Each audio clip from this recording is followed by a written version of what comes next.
తెలంగాణ బీజేపీలో మరోసారి ముఖ్య నేతల మధ్య విభేదాలు బయటపడ్డాయా?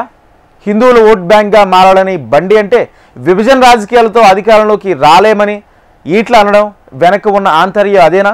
బండి సంజయ్కు కౌంటర్గానే ఈటల వ్యాఖ్యలు చేశారా? ఎందుకో పార్టీలో ఆ ఇద్దరు నేతల మధ్య విభేదాలు ఎందుకు వస్తున్నాయి?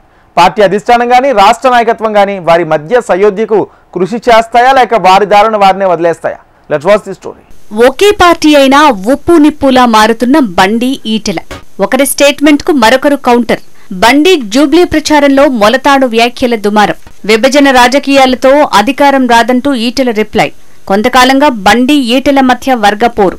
జూబ్లీ ప్రచారానికి ఈటల దూరం, బీజేపీలో కానరాని సఖ్యత. తెలంగాణ బీజేపీలో మరోసారి విభేదాలు బయటపడ్డాయి. కేంద్ర హోంశాఖ సహాయ మంత్రి బండి సంజయ్ పై మల్కాజిగిరి ఎంపీ ఈటల రాజేందర్ పరోక్ష విమర్శలు చేశారు. జూబ్లీహిల్స్ ఉప ఎన్నికల సందర్భంగా బండి సంజయ్ చేసిన వ్యాఖ్యలకు ఈటల కౌంటర్ ఇచ్చారు.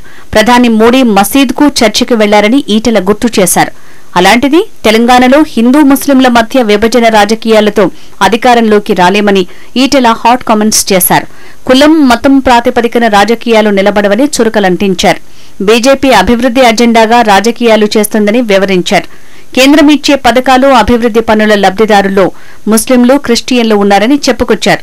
అయితే ఇదంతా తన వ్యక్తిగత అభిప్రాయమే అని చెప్తూనే సంచలన వ్యాఖ్యలు చేయటం పార్టీలో చర్చనీయాంశంగా మారింది. జూబ్లీహిల్స్ ఉప ఎన్నికల్లో బండి సంజయ్ తనదైన శైలిలో ప్రచారం నిర్వహించారు.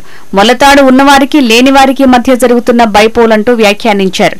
ఓ వర్గం వారిని టార్గెట్ చేసేలా ఉన్న ఆయన కామెంట్స్ సంచలనం సృష్టించాయి. జూబ్లీహిల్స్ లో ముస్లిం ఓట్లు కీలకంగా మారిన నేపథ్యంలో మిగిలిన హిందూ ఓట్లను పోలరైజ్ చేసే లక్ష్యంతోనే బండి ఈ వ్యాఖ్యలు చేశారనే ప్రచారం సైతం జరిగింది.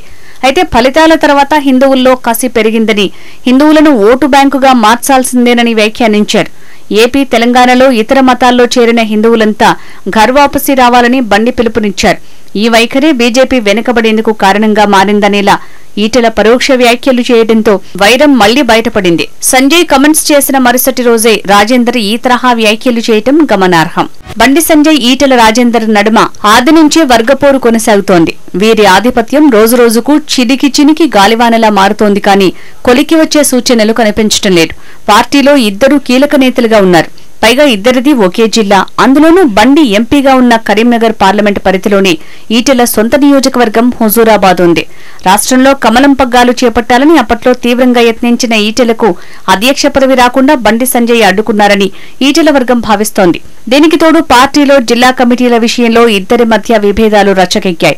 వ్యక్తిగత ఇమేజ్లు కాదు, పార్టీ జెండా మోసిన వారికే టికెట్స్ అంటూ బండి అనటం, ఆ వెంటనే బండిని ఉద్దేశించి ఈటల పరోక్షంగా సంచలన వ్యాఖ్యలు చేయటం దుమారం రేపింది.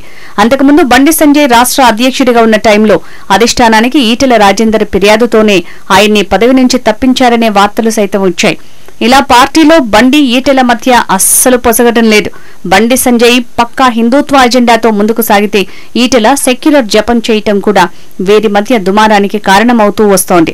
దీంతో నిత్యం ఇరు వర్గాల నడుమ మాటల యుద్ధం జరుగుతూనే ఉంది. తాజాగా బండి సంజయ్ చేసిన వ్యాఖ్యలకు ఈటల రాజేందర్ కౌంటర్ ఇవ్వడంతో ఇరువురి మధ్య వార్ మొదలైంది. ఈ అంశంపై పార్టీ రాష్ట్ర నాయకత్వం ఎలా స్పందిస్తుందనేది ఆసక్తికరంగా మారింది. ఎందుకంటే ఇద్దరూ కీలక నేతలే కావడంతో ఎవరికి ఏమీ చెప్పలేని స్థితిలో రాష్ట్ర నాయకత్వం ఉన్నట్టు తెలుస్తోంది. పార్టీ ఇద్దరు కీలక నేతల మధ్య జరుగుతున్న అంతర్గత వార్కు చెక్ పెట్టాలని, అలా కాకుండా ఇలాగే వదిలేస్తే అంతర్యుద్ధంతో పార్టీకి తీవ్ర నష్టం జరుగుతుందని పొలిటికల్ సర్కిల్స్ లో చర్చ జరుగుతోంది. రాష్ట్రంలో అధికారంలోకి రావాలని కలలు కంటోన్న కమలనాథులు ఇలా వ్యక్తిగత వైరుధ్యాలు, వర్గపోరుతో సావాసం చేస్తే ఎలా అంటూ క్యాడర్ వాపోతోంది. నేతల మధ్య సయోధ్య లేకనే జూబ్లీహిల్స్ లో డిపాజిట్ కోల్పోయామని, లీడర్లు నిత్యం పంచాయతీల్లో మునిగి తేలితే అధికారంలోకి రావడం పక్కన పెడితే వచ్చిన సీట్లను కూడా కాపాడుకోలేమని చెప్తున్నారు. పార్టీ శ్రేణులు సైతం ఒకరిని కలిస్తే మరొకరికి దూరం కావాల్సి వస్తుందనే భయంతో ఆచితూచి వ్యవహరిస్తున్నారు. మరి ఈ ఇష్యూకు రాష్ట్ర నాయకత్వం ఎలా చెక్ పెడుతుంది అనేది ఆసక్తికరంగా మారింది.